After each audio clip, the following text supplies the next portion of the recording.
ओम शांति। अंतिम समय प्रमाण। अंतिम पुरुषार्थ बताते बाप दादा बोले, वर्तमान समय बहुत सावधान, खबरदार, होशियार रहना है।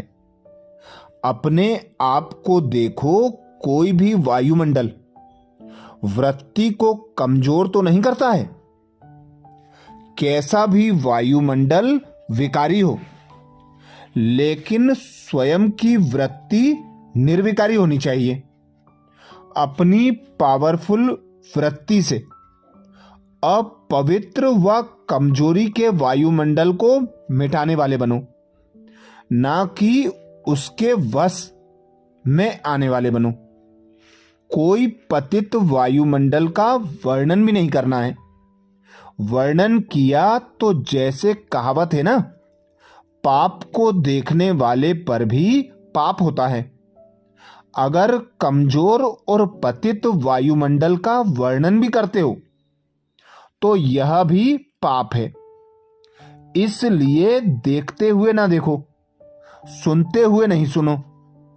अब सिर्फ बाप को याद करो। बाप का फरमान है। बाबा फरमान करते हैं, सावधानी देते हैं, मुख से सिवाय रत्नों के, ज्ञान रत्नों के और कोई शब्द व्यर्थ ना निकले। व्यर्थ वर्णन करना अर्थात पाप करना। वृत्ति को, बोल को भी चेक करो। बाप के फरमान का उल्लंघन कर, कर्म कर, पश्चाताप कर, माफी मांगकर अब छुट्टी नहीं मिलेगी। पाप कर्म, व्यर्थ कर्म ऐसे नहीं मिटता। रजिस्टर साफ स्वच्छ नहीं होता। पुरानी माफी मांगने के रीति रस्म को अब नहीं अपनाना है। अपना कर्तव्य है संकल्प में, वृत्ति में, स्मृति में कोई भी पाप का संकल्प ना आए। इसको कहा जाता है ब्राह्मण अर्थात पवित्र आत्मा। किसी भी तरह की अपवित्रता की माफी नहीं मिलती।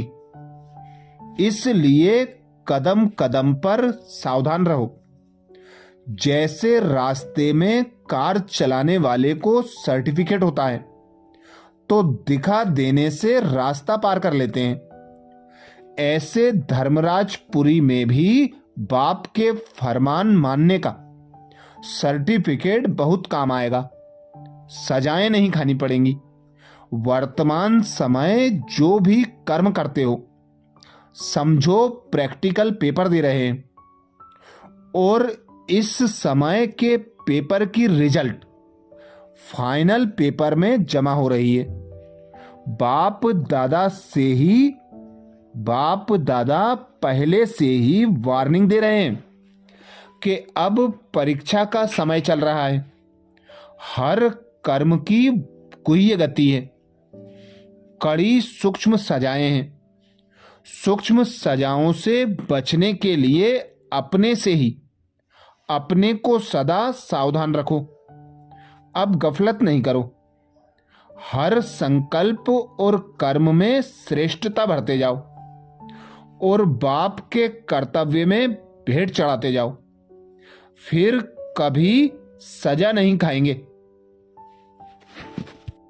अच्छा, ओम शांति।